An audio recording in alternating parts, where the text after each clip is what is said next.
Why are you not a Christian? Because I see no evidence whatever for any of the Christian dogmas. I've examined all the stock arguments in favor of the existence of God, and none of them seem to me to be logically valid.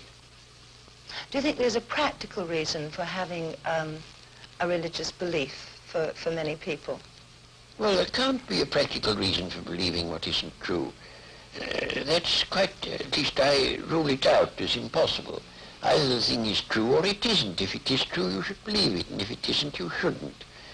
And if you can't find out whether it's true or whether it isn't, you should suspend judgment. But you can't, it seems to me, a fundamental dishonesty and a fundamental treachery to intellectual integrity to hold a belief because you think it's useful and not because you think it's true. Well, I was thinking of those people who find that some kind of religious code helps them to live their lives. It gives them a very strict set of rules, the rights and the wrongs. Yes, but you know, those rules are generally quite mistaken. A great many of them do more harm than good. And they would probably be able to find a rational morality that they could live by if they dropped this irrational, traditional, taboo morality that comes down from savage ages. But are we, perhaps the ordinary person, perhaps isn't strong enough to find this own personal ethic? They have to have something imposed upon them from outside. Oh, I don't think that's true. And what is imposed on you from outside is of no value, whatever. Doesn't count. Well, you were brought up, of course, as a Christian. When did you first decide that you did not want to remain a believer in the Christian ethic? I never decided that I didn't want to remain a believer.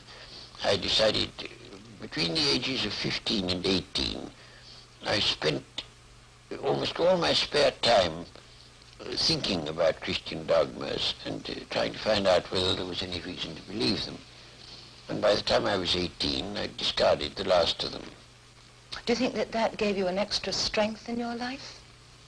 Oh, I don't know. No, I shouldn't have said so. Neither extra strength nor the opposite. I mean, I was just engaged in the pursuit of knowledge.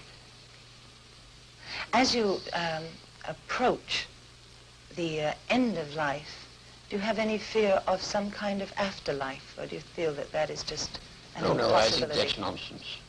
There is no afterlife? None whatever.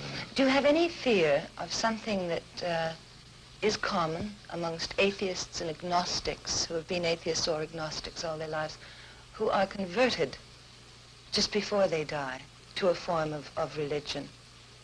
Well, you know, it doesn't happen nearly as often as religious people think it does.